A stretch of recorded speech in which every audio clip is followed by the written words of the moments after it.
relief but skepticism in Europe, anger in China over a parting shot, and concern in Russia over what the next 4 years herald for Moscow's activities on the world stage. The whole world was watching Wednesday as President-elect Joe Biden prepared to be sworn in, and President Donald Trump departs the White House one last time for Florida, turning the page on an administration that has hurt America's image abroad. Florida-bound, Trump plans to end his presidency at Mar-a-Lago as Biden takes oath. Europeans like Biden, but they do not think that America will come back as a global leader.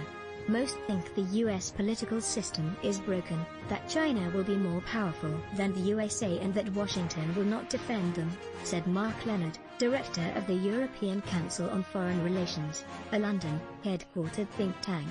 Leonard's comments accompanied a new European Council on Foreign Relations survey that found that 2/3 of Europeans don't believe, despite their admiration for Biden, that they can always rely on the US to come to their defense. Few are confident the US will stage a comeback as the pre-eminent global player under his leadership, and their majority want to remain neutral in any U.S.China conflict. Donald Trump is no Evita Peron. Few will cry to see him go, said Ivan Krastev, chairman of the Center for Liberal Strategies, a policy research institute in Sofia, Bulgaria, referring to the Argentina political figure. Yet, it's clear that his tumultuous presidency has left an indelible imprint on Europe's attitude towards the United States. U.S.China relations sharply deteriorated under the Trump administration over disputes on trade and the coronavirus pandemic, and Biden's first few days in office could be a diplomatic challenge after outgoing Secretary of State Mike Pompeo on Tuesday declared China's violent repression against its weaker population constituted genocide, the strongest such condemnation yet by the U.S. government of the Chinese authorities' campaign of mass internment of more than 1 million Muslim minorities.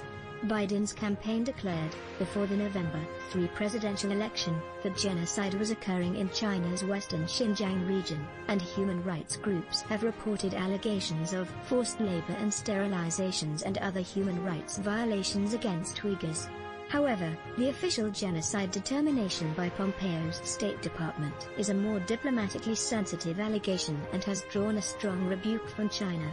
China's embassy in Washington described the claim as a lie and farce, and Hua Chunying, a spokesperson for China's foreign ministry, told reporters in Beijing on Wednesday that Pompeo's characterization amounted to lies and poison. Top officials in the Kremlin are worried that Biden could take a more combative stance against Russia than Trump, whose critics have long alleged that he has been inexplicably soft on Moscow over the last 4 years, whether in his effusive praise for Russian President Vladimir Putin or his refusal to discuss with Putin U.S. intelligence reports accusing Russia of offering bounties to Taliban fighters to kill U.S. troops.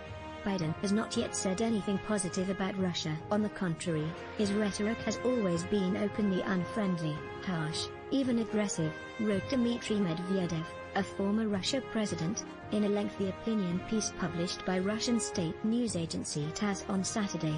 He has repeatedly stated that Russia is the biggest threat to the United States in terms of undermining our security and alliances, Medvedev said in their op-ed, headlined, America 2.0 after the election.